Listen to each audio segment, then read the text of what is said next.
Willowbrook नाम के एक छोटे से गांव में एक विनम्र क्लॉकमेकर श्री एलरॉय रहते थे। उनकी दुकान एक बेकरी और एक बुक स्टोर के बीच में बसी थी, जहां हर तरह की घड़ियां थीं। हर घड़ी तालमेल में टिक टिक करती थी, लेकिन एक कोने में एक घड़ी पड़ी थी, धूल से ढकी हुई, जिसकी सुइयां हमेशा के लिए 11:11 पर अटकी थीं। गांव वाले अक्सर श्री एलरॉय से उस बंद घड़ी के बारे में पूछते, लेकिन वो सिर्फ मुस्कुराते और कहते, ये खराब नहीं है, ये इंतजार कर रही है। एक तूफानी शाम, एक छोटा लड़का लियाम उनकी दुकान में दौड़ता हुआ आया। वह एक मुड़ातुड़ा नोट पकड़े हुए था।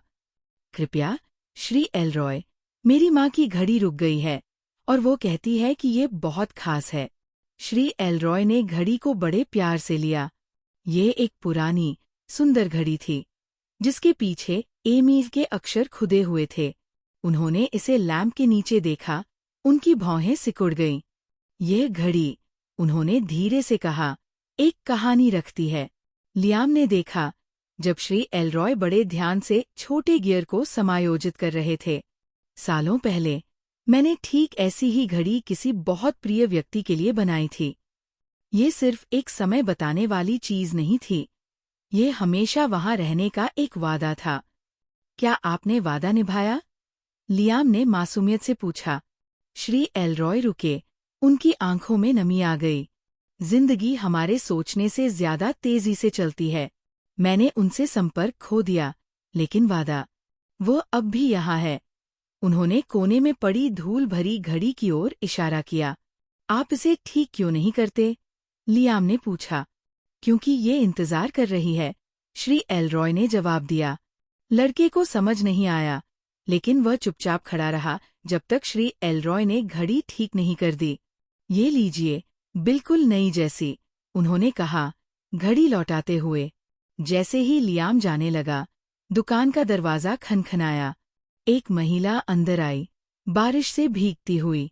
उसकी आंखें चौड़ी हो गई जब उसने कोने में पड़ी घड़ी को देखा। एलरॉय? उसने धीरे से कहा। श्री एलरॉय धीरे से मुड़े, उनका दिल धड़क उठा। मैगी? दोनों एक दूसरे को देखते रहे। सालों के अनकहे शब्दों से खामोशी भर गई। तभी, जैसे किसी जादू से, धूल भरी घड़ी ने टिक टिक शुरू कर दी। उसकी सुइयां चलीं और वर्तमान समय दिखाने लगीं। 7:02। मैगी मुस्कुराई, उसकी आंखों में आंसू थे। शायद अब यह और इंतजार नहीं कर रही थी। उस दिन से घड़ी साज की दुकान थोड़ी गर्म महसूस होने लगी। कोने में पड़ी वो घड़ी अब रुकी नहीं थी, ये चल रही थी। विलोब्रुक के हर इंसान को ये याद दिलाती थी कि कुछ वादे, भले देर से ही सही, हमेशा अपना रास्ता ढूंढ लेते हैं।